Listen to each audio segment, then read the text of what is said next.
सदाशिवसमारम्भां श्रीशङ्कराचार्यमध्यमाम् अस्मदाचार्यपर्यन्तां वन्दे गुरुपरम्परां ध्येयं सदा परिभवग्नमभीष्टदोहं तीर्थास्पदं शिवविरञ्चिनुतं शरण्यं विद्यार्थिहं प्रणतपालभवाब्धिपोतं वन्दे महापुरुषते चरणारविन्दं सच्चिदानन्दरूपाय विश्वोत्पत्त्यादिहेतवे तापत्रय विनाशाय श्रीकृष्णाय वयं नमः। आप सभी का स्वागत है आज की हमारी शास्त्र दिन की कक्षा में, जहाँ हम अध्ययन कर रहे हैं महाभारत। इसके पूर्व की जो कक्षा थी उसमें हमने अध्ययन किया कि जो पांडव हैं उनको वारणावत नामक नगर में उत्सव के बहाने, उत्सव देखने के बहाने वहां भेज दिया जाता है, जहां पर दुर्योधन ने अपने भाइयों से और पिता को भी बहला फुसलाकर, क्या कहें कि कहीं ना कहीं धृतराष्ट्र का भी मन था, उनकी आज्ञा से एक लाक्षागृह का निर्माण करवाता है पुरोचन की सहायता से। और विदुर जी को जब ये बात ज्ञात हो जाती है तो वो युधिष्ठिर को इशारा कर देते हैं, एक खाई खोदने वाला भी वहां भेज देते हैं। वहां जाकर जो युधिष्ठिर और पांडव आदि हैं वहां बड़े सुखपूर्वक रहते हैं, परंतु वो जानते हैं कि ये पुरोचन जो है बड़ा दुष्ट है, तो मिलकर वो सुरंग का निर्माण करने में सहायता करते हैं और उसको भी अपने विश्वास, उस पर भी अपना विश्वास जो है बनाए रखते हैं। फिर समय आने पर जब उनको पता चल जाता है कि अभी हमारा अंत करने वाला है, तो वो उसको ही जलाकर उसमें राख कर देते हैं और वहां से चले जाते हैं। फिर हमने अध्ययन किया कि किस प्रकार जो पांडव हैं वो वन में कष्ट प्राप्त करते हैं। गंगा जी के पार वो जाते हैं विदुर जी की सहायता से। विदुर जी अपने एक नाव संचालक को वहां पर भेज देते हैं। और यहाँ पर हमने देखा कि हस्तिनापुर में जब उनको पता चलता है कि पांडव जल के मर गए हैं, तो सभी लोग बड़े दुखी होते हैं। भीष्म जी भी होते हैं, तो भीष्म जी को विदुर जी बता देते हैं कि नहीं, वो अभी जीवित हैं। उसके बाद फिर जो है हमने पुनः हमारी कथा जो है जंगल की ओर जाती है, जहाँ पांडव जो हैं बड़े त्रस्त हैं, परेशान हैं, क्योंकि रात्रि में जागरण किया है, जलते चलते थक गए हैं। तो भीमसेन उन सबकी सहायता करते हैं, क्योंकि वो सबसे अधिक बलवान है। तो माता को अपनी पीठ पर बिठाकर, भाइयों को अपने हाथों से पकड़कर वो वहां से जंगल से जाते हैं। जाते जाते एक घने जंगल में जाकर वो जब शयन करते हैं, तो वहां पर उस जंगल क्षेत्र में एक राक्षस रहता है, जिसका की नाम है हिडिंबकासुर या हिडिंब, और उसकी एक बहन है जिसका नाम है हिडिंबा। तो जब वो मनुष्यों की गंध को सूंघता है अथवा उन्हें देखता है, तो उन्हें खाने की इच्छा व्यक्त करके अपनी बहन को उनके पास भेजता है। और बहन जो है भीमसेन के रूप यौवन को देखकर उस पर ही मोहित हो जाती है और उसके सामने अपना प्रेम प्रस्ताव रखती है। जब बहुत देर तक बहन नहीं आती, तो जो हिडिंब नाम का राक्षस है वो स्वयं ही आके वहां पर आता है और देखता है कि इसकी बहन तो इस व्यक्ति पर मोहित हो गई, तो वो अपनी बहन को भी ललकारता है, यानी उसकी भर्त्सना करता है और साथ में भीम को भी ललकारता है। फिर उन दोनों का जो है बड़ा भयानक युद्ध होता है। उन दोनों का जो है बड़ा भयानक युद्ध होता है और वही हमारी कक्षा जो है समाप्त हो जाती है। अब हम आज जो है युद्ध में क्या परिणाम होगा। अच्छा, उसी समय पे जो पांडव इत्यादि हैं वो सोए होते हैं, परंतु दोनों के युद्ध की आवाजें सुनकर वो भी जाग जाते हैं। तो यहाँ से हमें पढ़ना है। चलिए मैं स्क्रीन शेयर करता हूँ।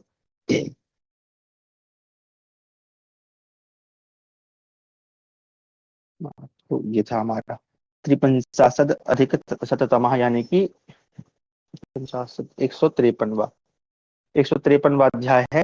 हिडिंबा का कुंती आदि से अपना मनोभाव प्रकट करना तथा भीमसेन के द्वारा हिडिंबासुर का वध।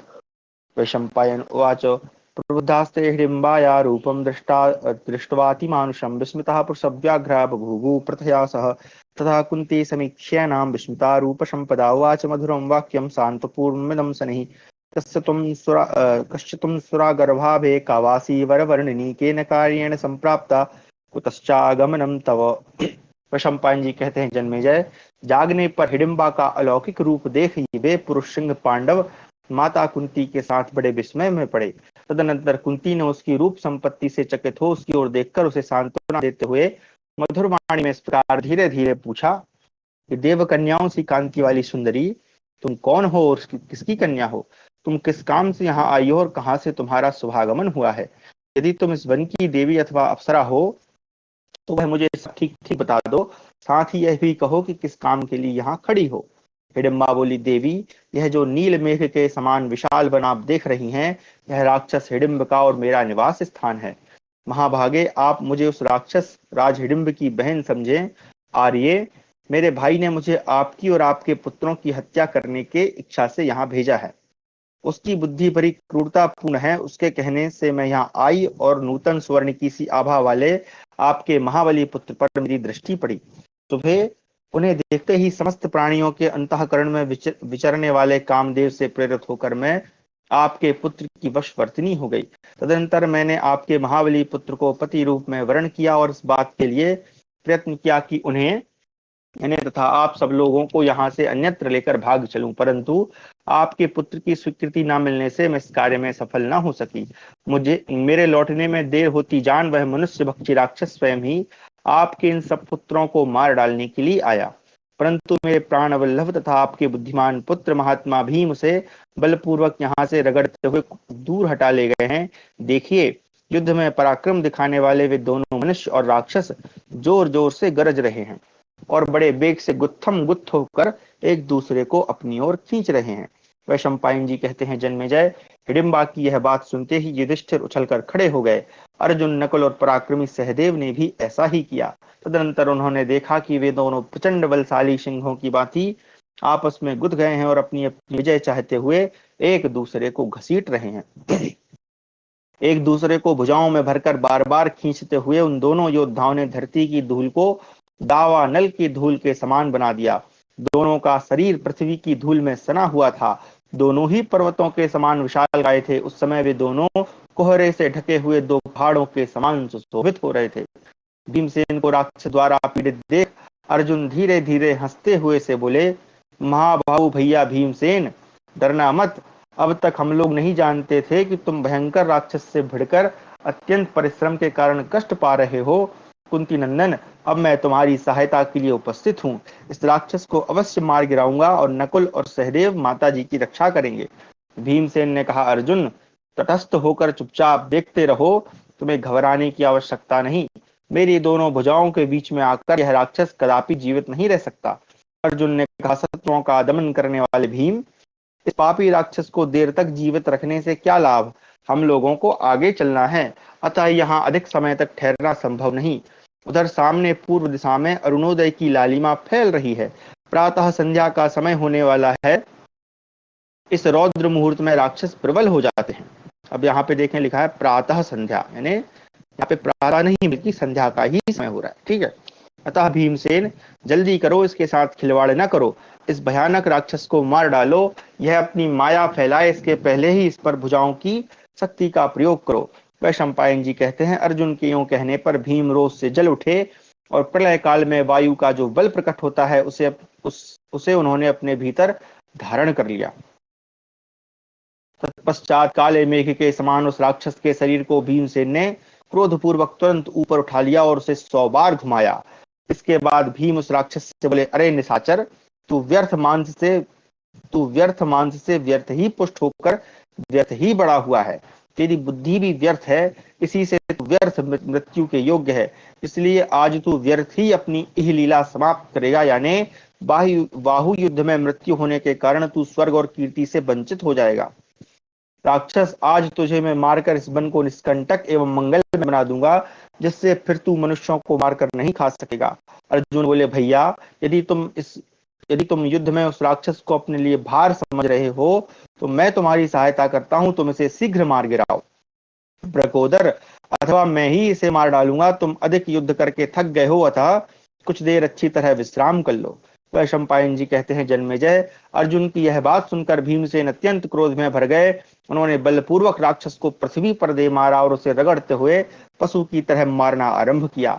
इस तरह भीमसेन की मार पड़ने पर जब वह राक्षस जल से भीगे हुए नगारे की सी ध्वनि से संपूर्ण वन को गुंजाता हुआ जोर जोर से चीखने लगा, तब महाबाहु बलवान पांडुनंदन भीमसेन ने उसे दोनों भुजाओं से बांधकर उल्टा मोड़ दिया और उसकी कमर तोड़कर पांडवों का हर्ष बढ़ाया।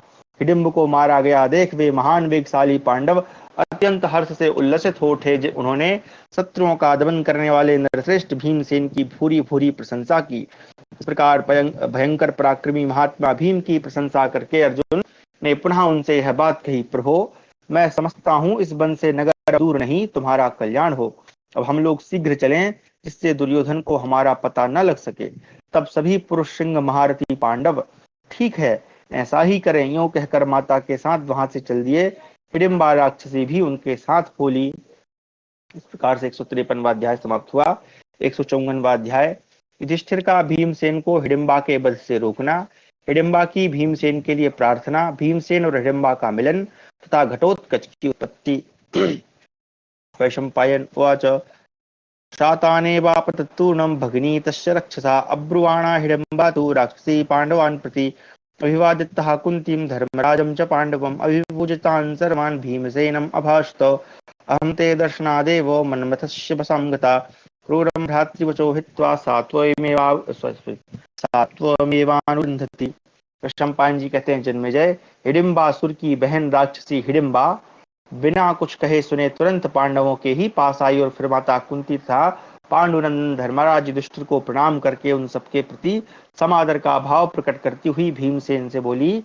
हिडिंबा ने कहा, आर्यपुत्र, आपके दर्शन मात्र से मैं काम के अधीन हो गई और अपने भाई के क्रूरतापूर्ण वचनों की अवहेलना करके आपका ही अनुसरण करने लगी। उस भयंकर आकृति वाले राक्षस पर आपने जो पराक्रम प्रकट किया उसे मैंने अपनी आंखों से देखा है, अतः मैं सेविका आपके शरीर की सेवा करना चाहती हूँ। भीमसेन बोले, हिडिंबे, राक्षस मोहिनी माया का आश्रय लेकर बहुत दिनों तक वैर का स्मरण रखते हैं, अतः तू भी अपने भाई के ही मार्ग पर चली जा। यह सुनकर युधिष्ठिर ने कहा, पुरुष सिंह भीम, यदि तुम क्रोध से भरे हुए हो तो भी स्त्री का वध न करो। पांडुनंदन, शरीर की रक्षा की उपेक्षा भी अधिक शरीर की रक्षा की उपेक्षा भी अधिक तत्परता से धर्म की रक्षा करो। यहाँ पे आप देख सकते हैं कि लिखा है कि स्त्री का वध जो है वो धर्म विरुद्ध है ना। अगर हम इस श्लोक का जो भावार्थ है उसको ग्रहण करें तो उसको रोक रहे हैं कि तुमको स्त्री का वध नहीं करना है, क्योंकि अगर तुम क्योंकि शरीर की रक्षा से खुद की रक्षा से करने से अच्छा है कि हम धर्म की रक्षा करें। महाबली हिडिंब हम लोगों को मारने के अभिप्राय से आ रहा था, अतः तुमने जो उसका वध किया वह उचित ही है। यह राक्षस की बहन हिडिंबा यदि क्रोध भी करे तो हमारा क्या कर लेगी। वैशंपायन जी कहते, जन्मेजय, तदनंतर हिडिंबा ने हाथ जोड़कर कुंती देवी तथा उनके पुत्र युधिष्ठिर को प्रणाम करके इस प्रकार कहा, आर्य, स्त्रियों को इस जगत में जो काम जनित पीड़ा होती है उसे आप जानती ही हैं। सुबह आपके पुत्र भीमसेन की ओर से वही कामदेव जनित कष्ट प्राप्त हुआ है। मैंने समय की प्रतीक्षा में उस महान दुख को सहन किया। अब वह समय आ गया है, आशा है मुझे अभीष्ट सुख की प्राप्ति होगी। सुबह मैंने अपने हितैषी सुहृदों, स्वजनों तथा स्वधर्म का परित्याग करके आपके पुत्र पुरुष सिंह भीमसेन को अपना पति चुना है। यशस्विनी, यदि वे वीरवर भीमसेन अथवा आप मेरी इस प्रार्थना को ठुकरा देंगी तो मैं जीवित नहीं रह सकूंगी, यह मैं आपसे सत्य कहती हूँ। अतः वर वर्णिनी, आप मुझे एक मूढ़ स्वभाव की स्त्री मानकर या अपनी भक्ता जानकर या अनुचरी यानी सेविका समझकर मुझ पर कृपा करनी चाहिए। महाभागे, मुझे अपने इस पुत्र से जो मेरे मनोनीत पति हैं मिलने का अवसर दीजिए। मैं इन देवस्वरूप स्वामी को लेकर अपने अभीष्ट स्थान पर जाऊंगी और पुनः निश्चित समय पर इन्हें आपके समीप ले आऊंगी। सुबह आप मेरा विश्वास कीजिए, आप अपने मन से जब जब मेरा स्मरण करेंगे तब तब सदा ही सेवा में उपस्थित हो। मैं आप लोगों को अभीष्ट स्थानों में पहुंचा दिया करूंगी। आर्य, मैं ना तो यातुधानी हूँ और ना ही निशाचरी हूँ। महारानी, मैं राक्षस जाति की सुशीला कन्या हूँ। मेरा नाम साल कंटकी कंटकी होना चाहिए। हाँ, कंटकी, यहाँ पे थोड़ा सा लिखने में गलत हो गया। तो मेरा नाम साल कंटकी है। मैं देवोपम कांति से युक्त और युवावस्था से संपन्न हूँ। मेरे हृदय का संयोग आपके पुत्र भीमसेन के साथ हुआ है। मैं ब्रकोदर को सामने रखकर आप सब लोगों की सेवा में उपस्थित रहूंगी। आप लोग असावधान हो तो भी मैं पूरी सावधानी रखकर निरंतर आपकी सेवा में संलग्न रहूंगी, आपको संकटों से बचाऊंगी। दुर्गम एवं विषम स्थानों में यदि आप शीघ्रता पूर्वक अभीष्ट लक्ष्य तक जाना चाहते हो तो मैं आप लोगों को अपनी पीठ पर बिठाकर वहां पहुंचाऊंगी। आप लोग मुझ पर कृपा करें जिससे भीमसेन मुझे स्वीकार कर लें। जिस उपाय से भी आपत्ति से छुटकारा मिले और प्राणों की रक्षा हो, धर्म का अनुसरण करने वाले पुरुष को वह सब स्वीकार करके उस उपाय को काम में लाना चाहिए। जो आपत्ति काल में धर्म को धारण करता है वही धर्मात्माओं में श्रेष्ठ है। धर्म पालन में संकट उपस्थित होना ही धर्मात्मा पुरुषों के लिए आपत्ति कही जाती है। पुण्य ही प्राणों का धारण पुण्य ही प्राणों को धारण करता है, इसलिए पुण्य इसलिए पुण्य प्राणदाता कहलाता है। अतः जिस जिस जिस उपाय से धर्म का आचरण हो सके उसके करने में कोई निंदा की बात नहीं। मैं महती काम वेदना से पीड़ित एक नारी हूँ, अतः आप मेरी रक्षा कीजिए। साधु पुरुष धर्म अर्थ काम और मोक्ष की सिद्धि के लिए सभी पुरुषार्थों के लिए शरणागतों पर दया करते हैं। धर्मानुरागी महर्षि दया को ही श्रेष्ठ धर्म मानते हैं। मैं दिव्य ज्ञान से भूत और भविष्य की घटनाओं को देखती हूँ, अतः आप लोगों के कल्याण की बात बता रही हूँ। यहाँ से थोड़ी ही दूरी पर एक उत्तम सरोवर है, आप लोग आज वहां जाकर उस सरोवर में स्नान करके वृक्ष के नीचे विश्राम करें। कुछ दिन बाद कमल नयन व्यास जी का दर्शन पाकर आप लोग शोक मुक्त हो जाएंगे। दुर्योधन के द्वारा आप लोगों का हस्तिनापुर से निकाला जाना, वारणावत नगर में जलाया जाना और विदुर जी के प्रयत्न से आप सब लोगों की रक्षा होनी आदि बातें उन्हें ज्ञान दृष्टि से ज्ञात हो गई हैं। वे महात्मा व्यास सालिहोत्र मुनि के आश्रम में निवास करेंगे। उनके आश्रम का वह पवित्र वृक्ष सर्दी गर्मी और वर्षा को अच्छी तरह सहने वाला है। वहां केवल जल पी लेने से भूख प्यास दूर हो जाती है। सालिहोत्र मुनि ने अपनी तपस्या द्वारा पूर्वोक्त सरोवर और वृक्ष का निर्माण किया है। वहां कादम्ब सारस हंस कुररी और कुरर आदि पक्षी संगीत की ध्वनि से मिश्रित मधुर गीत गाते रहते हैं। वैशंपायन जी कहते हैं, जन्मेजय, हिडिंबा का यह वचन सुनकर कुंती देवी ने संपूर्ण शास्त्रों में पारंगत परम बुद्धिमान युधिष्ठिर से इस प्रकार कहा, धर्मात्माओं में श्रेष्ठ भारत, मैं जो कहती हूँ उसे तुम सुनो। यह राक्षसी अपनी वाणी वाणी द्वारा तो उत्तम धर्म का ही प्रतिपादन करती है। यदि इसकी हार्दिक भावना भीमसेन के प्रति दूषित न हो सॉरी यदि इसकी हार्दिक भावना भीमसेन के प्रति दूषित हो तो भी यह उनका क्या बिगाड़ लेगी। अतः यदि तुम्हारी सम्मति हो तो यह संतान के लिए कुछ काल तक मेरे वीर पांडुपुत्र भीमसेन की सेवा में रहे। युधिष्ठिर बोले, हिडिंबे, तुम जैसा कह रही हो वह सब ठीक है, इसमें संशय नहीं, परंतु सुमध्य में मैं जैसे कहूँ उसी उसी प्रकार तुम्हें सत्य पर स्थिर रहना चाहिए। भद्रे, जब भीमसेन स्नान नित्य कर्म तथा मांगलिक वेशभूषा आदि धारण कर लें तब तुम प्रतिदिन उनके साथ रहकर सूर्यास्त होने से पहले तक ही उनकी सेवा कर सकती हो। तुम मन के समान वेग से चलने फिरने वाली हो, अतः दिन भर तो तुम इनके साथ अपनी इच्छा के अनुसार विहार करो, परंतु रात को सदा ही तुम्हें भीमसेन को हमारे पास पहुंचा देना होगा। संध्या काल आने से पहले ही इन्हें छोड़ देना होगा और नित्य निरंतर इनकी रक्षा करनी होगी। इस शर्त पर तुम भीमसेन के साथ सुखपूर्वक तब तक रहो जब तक कि तुम्हें यह पता न चल जाए कि तुम्हारे गर्भ में बालक आ गया है। भद्रे, यही तुम्हारे लिए पालन करने योग्य नियम है। तुम्हें सावधान होकर भीमसेन की सेवा करनी चाहिए और नित्य उनके अनुकूल होकर सदा उनकी भलाई में संलग्न रहना चाहिए। युधिष्ठिर के यूं कहने पर कुंती ने हिडिंबा को अपने हृदय से लगा लिया। तदनंतर वह युधिष्ठिर से कुछ दूरी पर रहकर भीम के साथ चल पड़ी। वह चलते समय भीम और अर्जुन के बीच में रहती थी। नकुल और सहदेव सदा उसे आगे करके चलते थे। इस प्रकार वे सब लोग जल पीने की इच्छा से सालिहोत्र मुनि के रमणीय सरोवर के तट पर जा पहुंचे। वहां कुंती तथा युधिष्ठिर ने पहले जो शर्त रखी थी उसे स्वीकार करके हिडिंबा राक्षसी ने वैसा ही कार्य करने की प्रतिज्ञा की।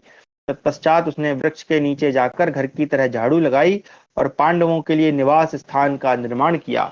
उन सब के लिए पर्णशाला तैयार करने के बाद उसने अपने और कुंती के लिए एक दूसरी जगह कुटी बनाई। तदनंतर पांडवों ने स्नान करके शुद्ध हो संध्योपासना किया और भूख प्यास से पीड़ित होने पर भी केवल जल का आहार किया। उस समय सालिहोत्र मुनि ने उन्हें भूख से आकुल या व्याकुल जान मन ही मन उनके लिए प्रचुर अन्न पान की सामग्री का चिंतन किया और उससे पांडवों को भोजन कराया। तदनंतर कुंती देवी सहित सब पांडव विश्राम करने लगे। विश्राम के समय उनमें नाना प्रकार की बातें होने लगी। किस प्रकार लाक्षागृह में उन्हें जलाने का प्रयत्न किया गया, फिर राक्षस हिडिंब ने उन लोगों पर किस प्रकार आक्रमण किया इत्यादि प्रसंग उनकी चर्चा के विषय थे। बातचीत समाप्त होने पर कुंतीराज कुमारी कुंती ने पांडुनंदन भीमसेन से इस प्रकार कहा। कुंती बोली, युवराज, तुम्हारे लिए जैसे महाराज पांडु माननीय थे वैसे ही बड़े भाई युधिष्ठिर भी हैं। धर्मशास्त्र की दृष्टि में मैं उनकी अपेक्षा भी अधिक गौरव की पात्र तथा सम्माननीय हूँ। अतः तुम महाराज पांडु के हित के लिए मेरी एक हितकर आज्ञा का पालन करो। ब्रकोदर, अपवित्र बुद्धि वाले पापात्मा दुर्योधन ने हमारे साथ जो दुष्टता की है उसके प्रतिशोध का उपाय मुझे कोई दिखाई नहीं देता। अतः कुछ दिनों बाद भले ही हमारे बसुरी कुछ दिनों के बाद भले ही हमारा योगक्षेम सिद्ध हो, यह निवास स्थान अत्यंत दुर्गम होने के कारण हमारे लिए कल्याणकारी सिद्ध होगा। हम यहाँ सुखपूर्वक रहेंगे। महाप्राज्ञ भीमसेन, आज यह हमारे सामने अत्यंत दुखद धर्म संकट उपस्थित हुआ है कि हिडिंबा तुम्हें देखते ही काम से प्रेरित हो मेरे इष्ट के पास आकर धर्मतः तुम्हें पति के रूप में वर्ण कर चुकी है। मेरी आज्ञा है कि तुम उसे धर्म के लिए एक पुत्र प्रदान करो, वह हमारे लिए कल्याणकारी होगा। मैं इस विषय में तुम्हारा कोई प्रतिवाद नहीं सुनना चाहती, तुम हम दोनों के सामने प्रतिज्ञा करो। वैशंपायन जी कहते हैं, जन्मेजय, बहुत अच्छा कहकर भीमसेन ने वैसा ही करने की प्रतिज्ञा की और हिडिंबा के साथ गांधर्व विवाह कर लिया। हालांकि यहाँ पर ब्रैकेट में लिखा है तेति तत्प्रतिज्ञाय भीमसेनो ब्रवीदम शृणु राक्षसत्येन समयम ते वदाम्यहम्।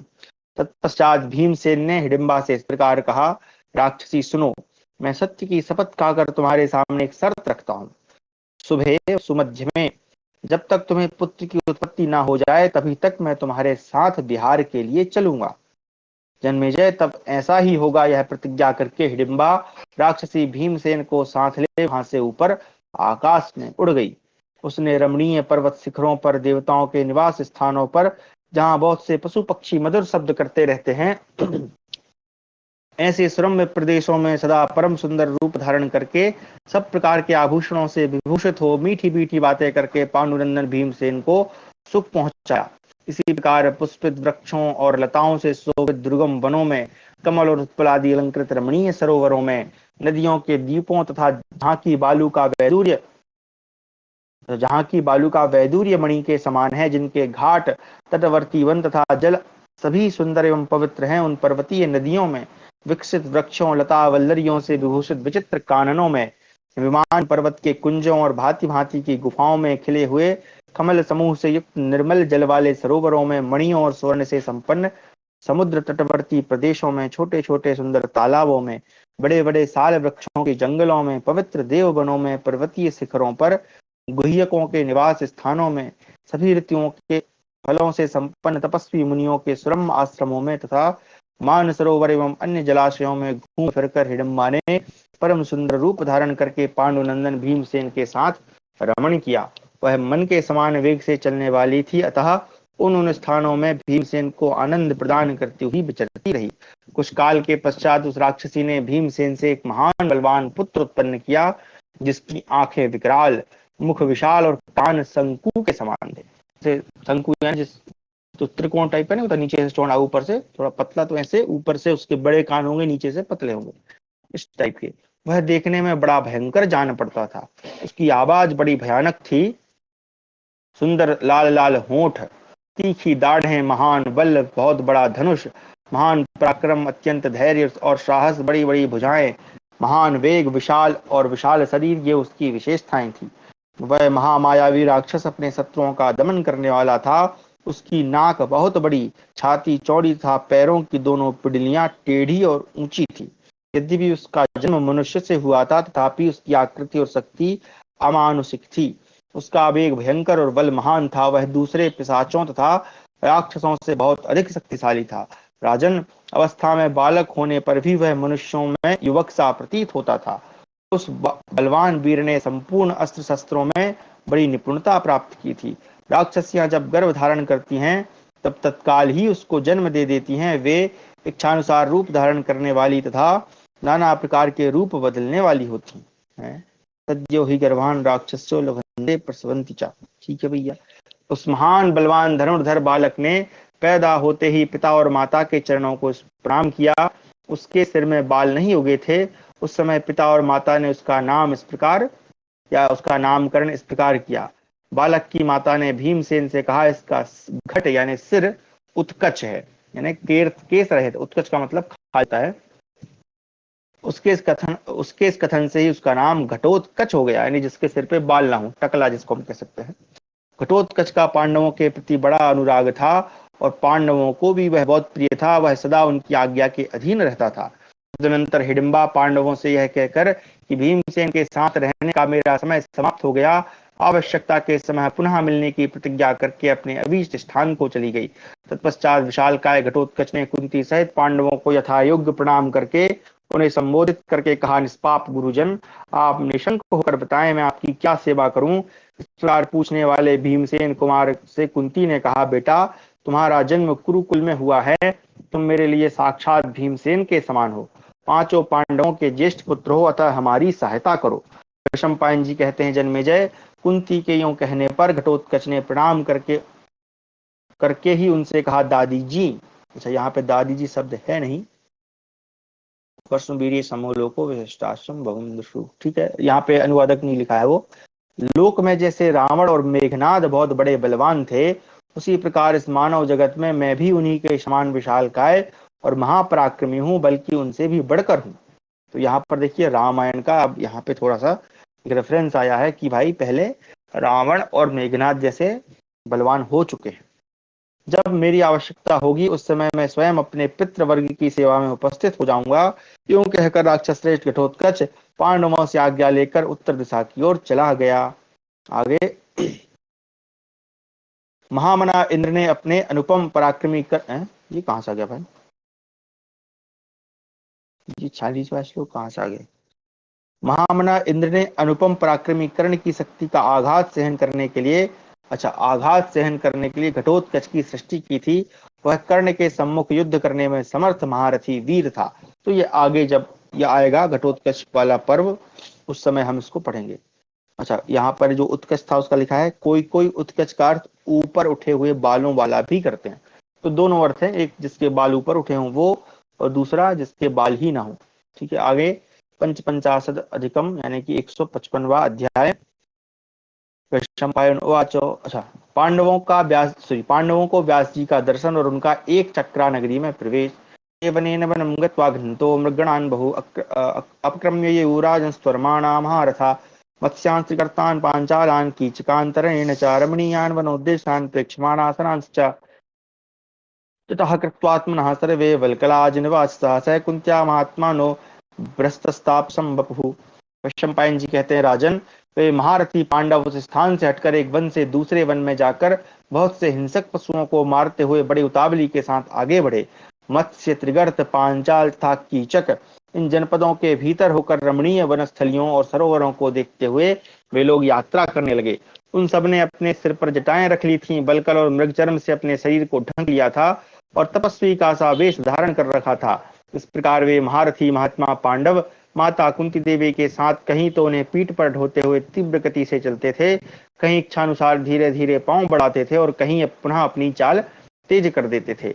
पांडव लोग सब शास्त्रों के ज्ञाता थे और प्रतिदिन उपनिषद, वेद, वेदांग तथा नीति शास्त्र का स्वाध्याय किया करते थे। एक दिन जब वे स्वाध्याय में लगे थे, पिता महाव्यास जी का दर्शन हुआ। तो यहाँ पर वो सभी चीजों को पढ़ते रहते।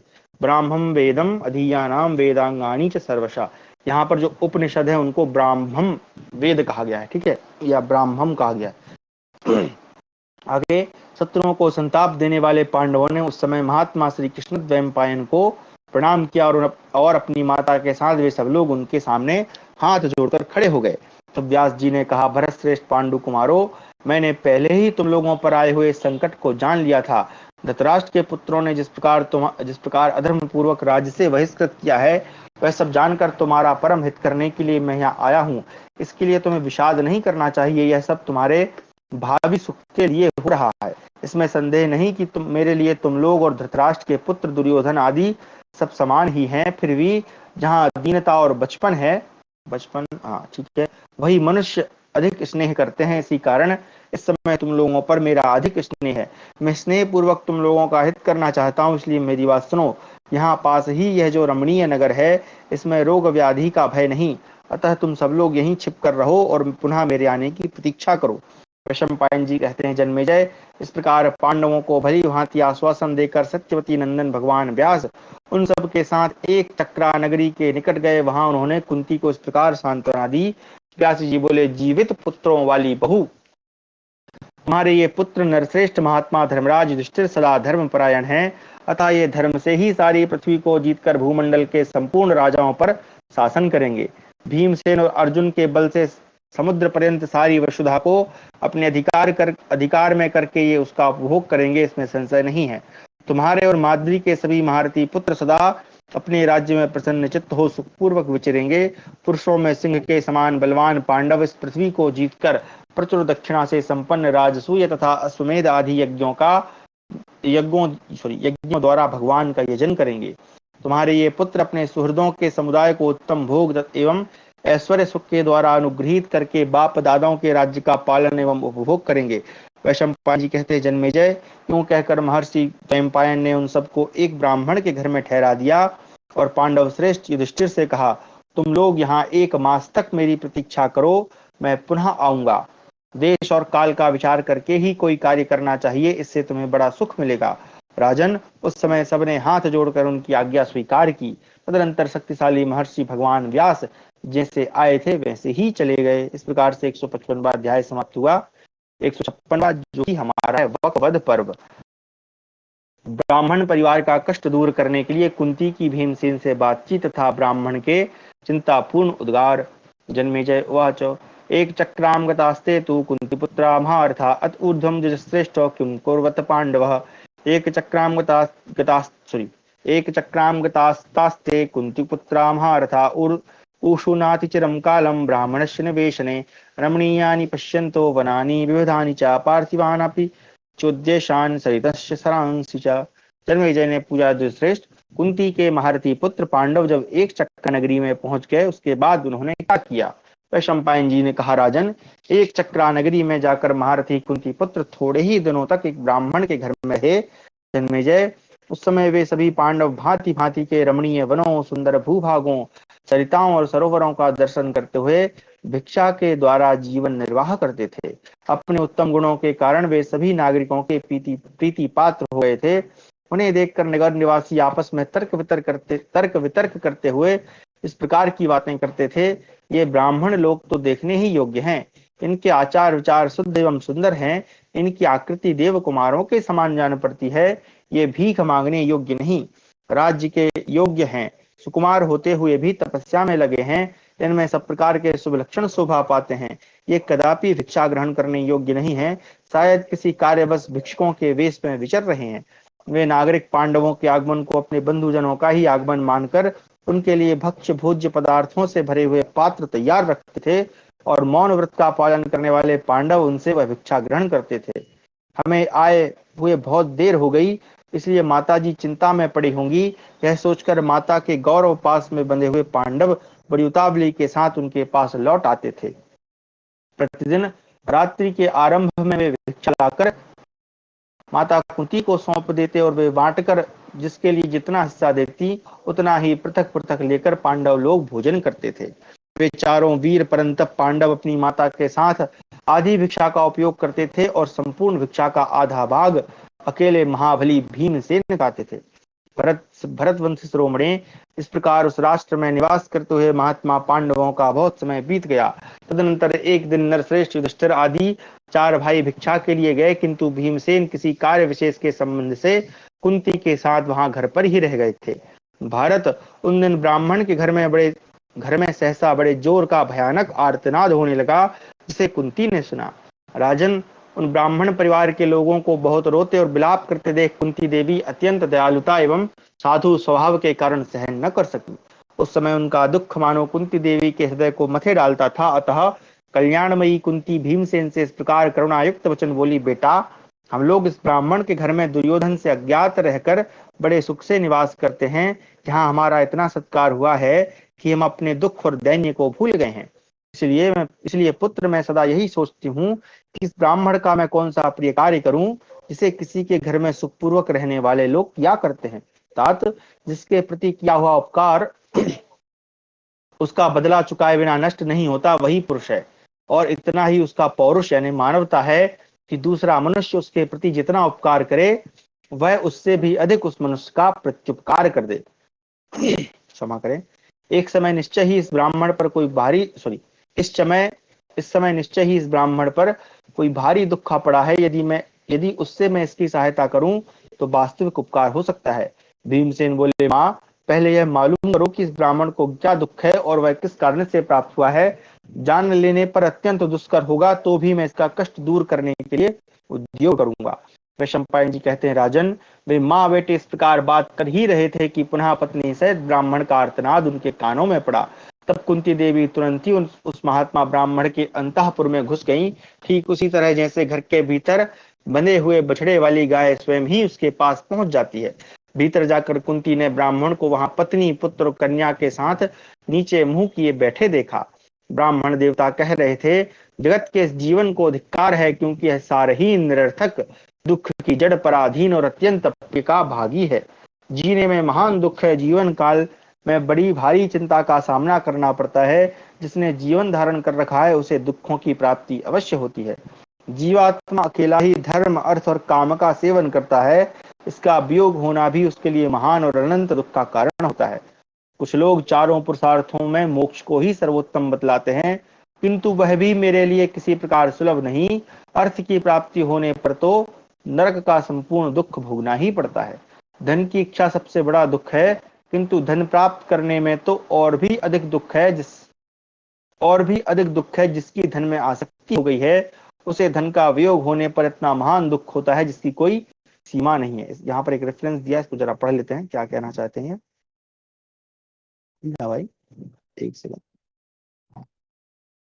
यावन्तो यस्य संयोगा द्रव्येरिष्टे वन्दिता तावन्तो खिन्यन्ते हृदये शोक अनुकंपा। यहाँ पे श्लोक बस लिखा है, लेकिन कहाँ का है कैसा ये नहीं लिखा।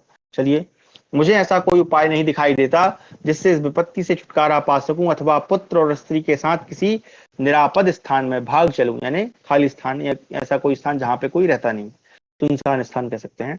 ब्राह्मणी, तुम इस बात को ठीक ठीक जानती हो कि पहले तुम्हारे साथ किसी ऐसे स्थान में चलने के लिए जहां सब प्रकार से अपना भला हो मैंने प्रयत्न किया था, परंतु उस समय तुमने मेरी बात नहीं सुनी। मूढ़मते, मैं बार बार तुमसे अन्यत्र चलने के लिए अनुरोध करता, उस समय तुम कहने लगती, यहीं मेरा जन्म हुआ है, यहीं बड़ी हुई हूँ, यहाँ मेरे पिता भी यहीं रहते थे। अरे, तुम्हारे बूढ़े माता पिता पहले के भाई बंधु जिसे छोड़कर बहुत दिन हुए स्वर्गलोक को चले गए, वही निवास करने के लिए कैसी आ सकती है। तुमने बंधु बांधवों के साथ रहने की इच्छा रखकर जो मेरी बात नहीं सुनी, उसी का यह फल है कि आज समस्त भाई बंधुओं के विनाश की घड़ी आ पहुंची है, जो मेरे लिए अत्यंत दुख का कारण है। अथवा यह मेरे ही विनाश का समय है, क्योंकि मैं स्वयं जीवित रहकर क्रूर मनुष्य की भांति दूसरे किसी भाई बंधु का त्याग नहीं कर सकूंगा।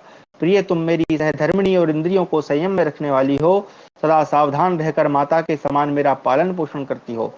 देवताओं ने तुम्हें मेरी सखी यानी सहायिका बनाया है।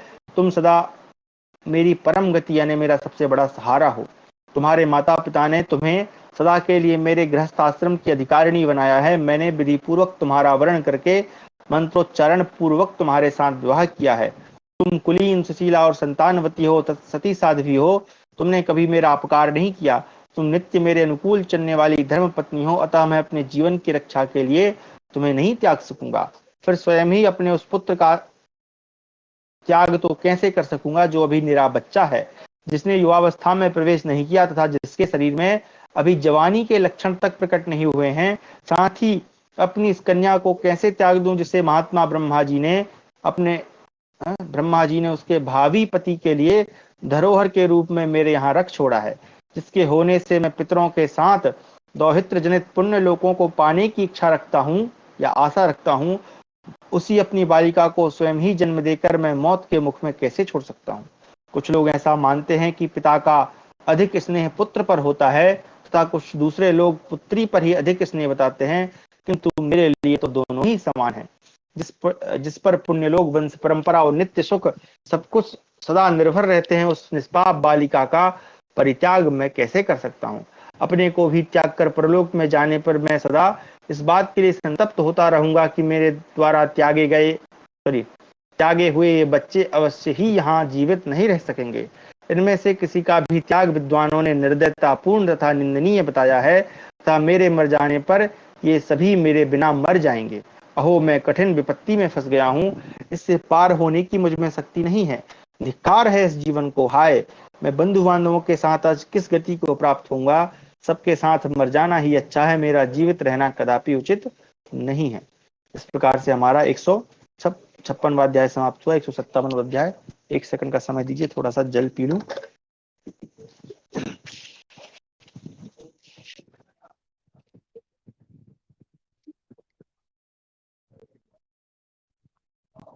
ब्राह्मणी का स्वयं मरने के लिए उद्यत होना तथा पति से जीवित रहने के लिए अनुरोध करना।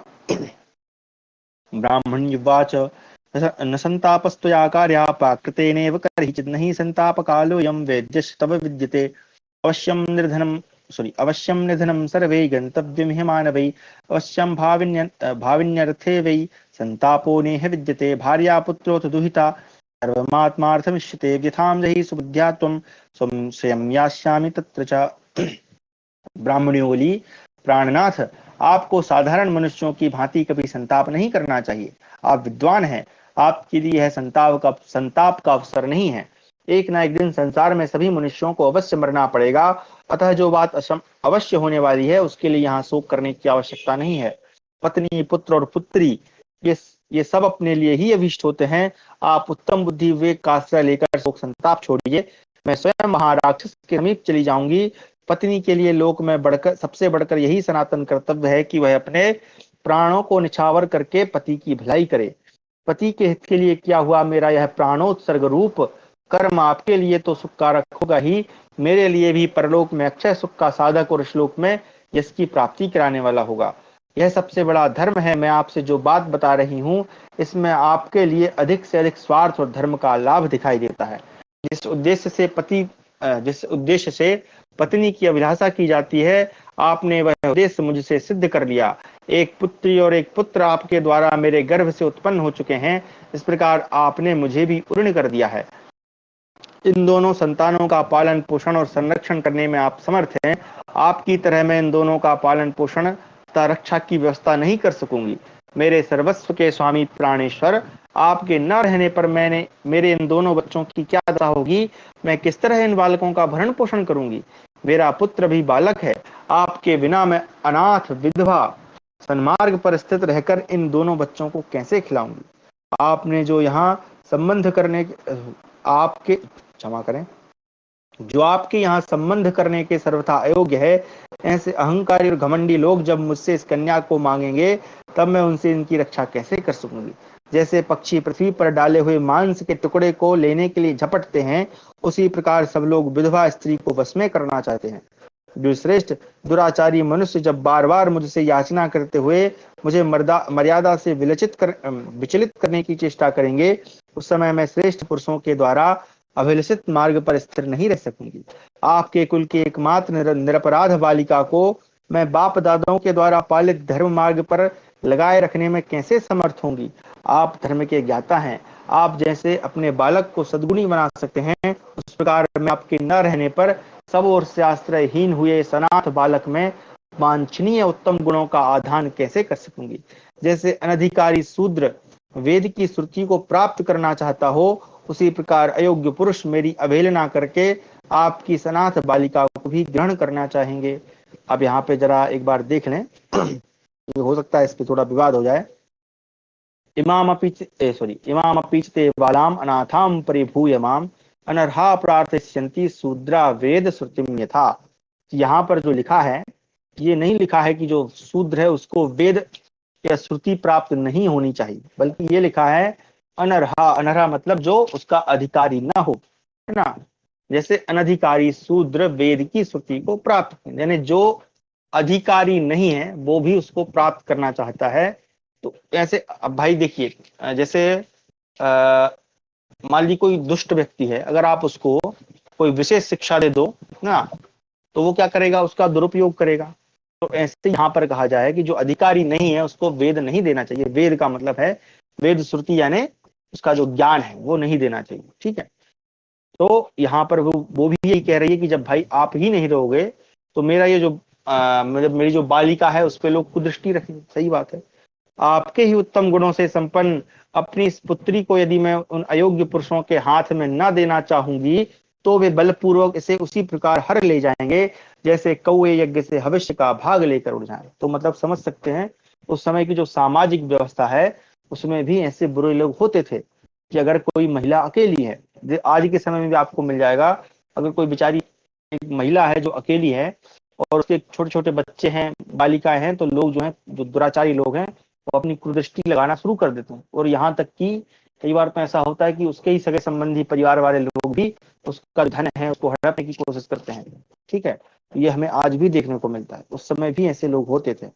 ब्राह्मण आपके इस पुत्र को अपने आपके अनुरूप न देखकर और आपकी इस पुत्री को भी अयोग्य पुरुष के वश में पड़ी देखकर था लोक में घमंडी मनुष्यों द्वारा अपमानित हो अपने को पूर्ववत सम्मानित अवस्था में न पाकर मैं प्राण त्याग दूंगी, इसमें संशय नहीं है।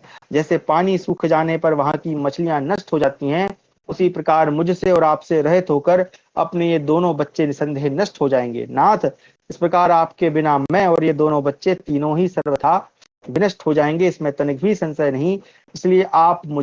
केवल इसलिए आप केवल मुझे त्याग दीजिए। ब्राह्मण पुत्रवती स्त्रियां यदि अपने पति से पहले ही मृत्यु को प्राप्त हो जाएं, तो यह उनके लिए परम सौभाग्य की बात है। धर्मज्ञ विद्वान ऐसा ही मानते हैं।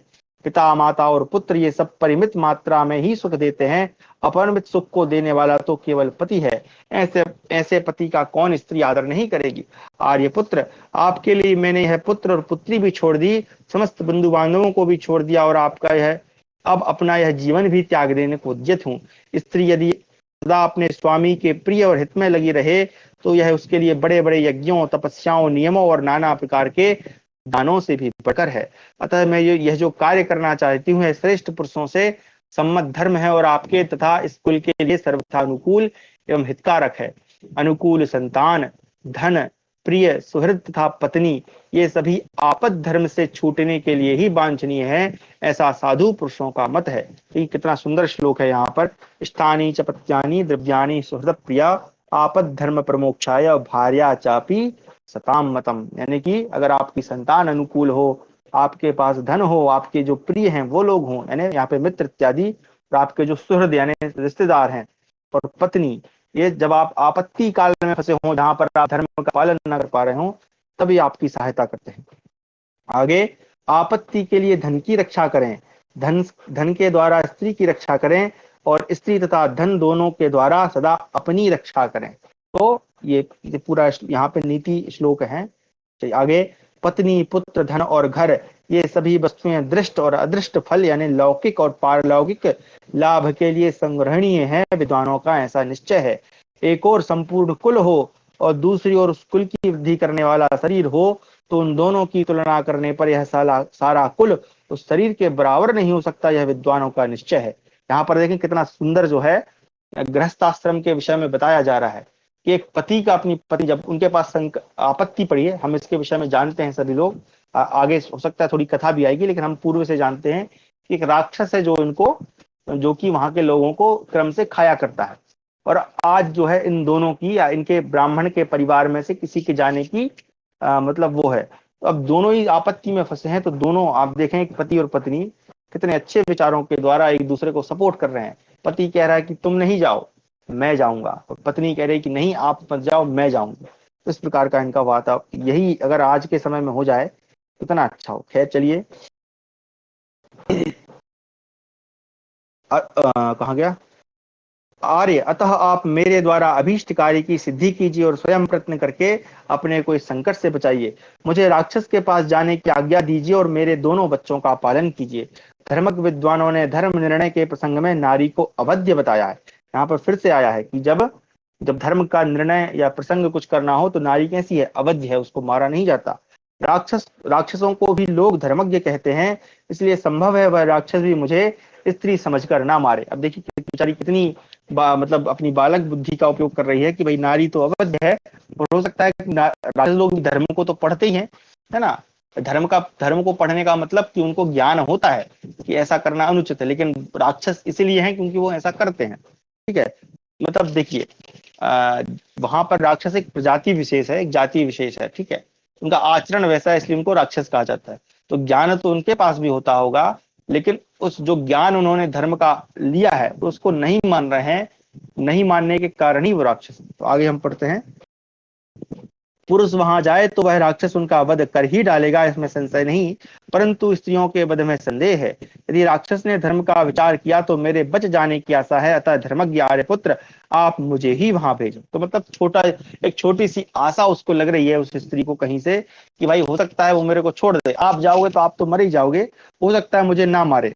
मैंने सब प्रकार के भोग भोग लिए, मन को प्रिय लगने वाली वस्तुएं प्राप्त कर ली, महान धर्म का अनुष्ठान भी पूरा कर लिया और आपसे प्यारी संतान भी प्राप्त कर ली।